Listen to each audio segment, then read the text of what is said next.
Tradicionalmente, las guerras se iniciaban mediante una declaración formal de guerra, que a menudo tenía dos formas principales. Una por comunicación directa con el gobierno extranjero mediante la entrega de una carta por medio del telégrafo, o dos, a través de un ministro del gobierno quien pedía el pasaporte del embajador extranjero, revocando así su inmunidad diplomática.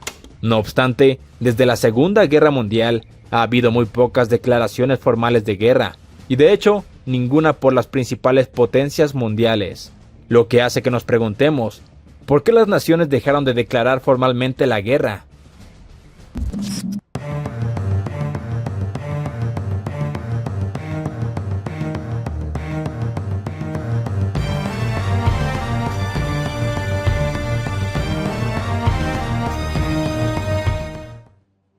Para ilustrar el porqué, nos remontaremos a dos conflictos de la época de la Guerra Fría, la Guerra de Vietnam entre Estados Unidos y Vietnam del Norte y la Guerra de las Malvinas entre el Reino Unido y Argentina.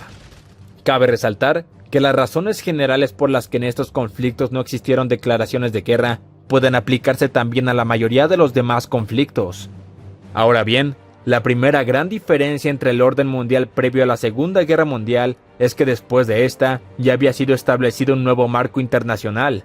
Las Naciones Unidas tenían directrices muy estrictas sobre las justificaciones legales para iniciar una guerra. Por lo tanto, en el caso de Vietnam, no hubo una declaración de guerra por tres razones principales. La primera fue que los Estados Unidos clasificaron su actividad como una mera asistencia a un bando en una guerra civil ya en curso, y de manera que no reconocía la independencia norvietnamita, por consiguiente, no tenía nadie a quien declarar la guerra. De acuerdo con el gobierno de Estados Unidos, se encontraban apoyando al gobierno vietnamita legítimo en contra de una insurgencia que no reconocía a este. La segunda razón eran las Naciones Unidas, y es que no había manera de que la Unión Soviética aprobara una guerra en contra de un Estado comunista. Y la tercera razón era que internamente no había necesidad de hacerlo. Normalmente, se necesitaba de una declaración de guerra para implementar el reclutamiento militar, pero para Estados Unidos, el reclutamiento de la Segunda Guerra Mundial técnicamente nunca terminó. Después del incidente del Golfo de Tonkin, en el que un destructor estadounidense en la región fue atacado por patrullas vietnamitas, el Congreso aprobó la resolución del Golfo de Tonkin, que dio al presidente Lyndon Johnson el derecho de desplegar tropas para operaciones de combate sin una declaración formal de guerra. Y después de la Guerra de Vietnam, Estados Unidos nunca tuvo que declarar la guerra, puesto que a menudo los conflictos en los que este país se vería envuelto serían mucho más pequeños, por lo que no habría necesidad de reclutamiento.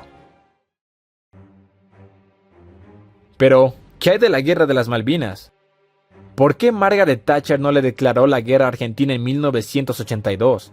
Después de que este país emprendiese una operación para ocupar militarmente las Islas Malvinas y sus respectivas dependencias insulares. De hecho, antes de tomar una decisión, Thatcher se dio a la tarea de preguntar si era o no necesaria una declaración de guerra, pero el Consejo Privado del Reino Unido le informó que no lo hiciera, basado en dos cuestiones cruciales. En primer lugar, según la ONU, la autodefensa constituye un derecho legal, y en segundo lugar, una declaración de guerra solo complicaría las relaciones con los países neutrales. Los países neutrales no pueden suministrar armas a los beligerantes, además de que los beligerantes no pueden utilizar el territorio ni las zonas marítimas de los países neutrales para el paso de material bélico, y deben impedir la entrada de tropas a su país, entre muchas otras restricciones. Dos países particularmente afectados fueron España y Chile.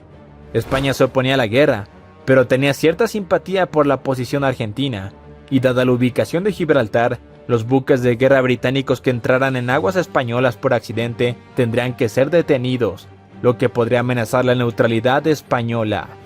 Y en cuanto a Chile, en ese momento, tropas británicas estaban estacionadas en sus aguas, realizando labores de reconocimiento. Y en el caso en el que el Reino Unido declarase la guerra, entonces Chile tendría que legalmente detener a dichas tropas, o ser considerado un cobeligerante. Por su parte, en secreto Argentina se abastecía con armas provenientes de otros países, y al mismo tiempo, la junta militar que gobernaba el país se encontraba obteniendo el reconocimiento de la URSS, y una declaración de guerra solo perturbaría más su estatus al interior de la comunidad internacional. De ahí que esto no beneficiaría a ninguna de las partes.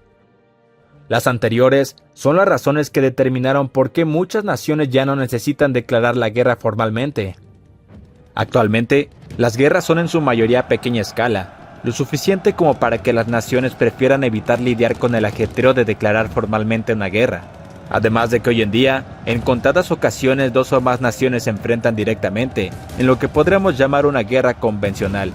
En su lugar, se trata de guerras subsidiarias en donde se combate por medio de terceros, y sin embargo, la razón principal es que si una nación no declara formalmente la guerra, no cambia su relación con otros estados, lo que para estos significa que es como si la guerra no estuviese ocurriendo, lo que a su vez significa que nada tiene que cambiar. Si tienes más ideas que complementen este video, házmelo saber en la sección de comentarios. Espero que hayas disfrutado de este episodio. Nos vemos en el próximo.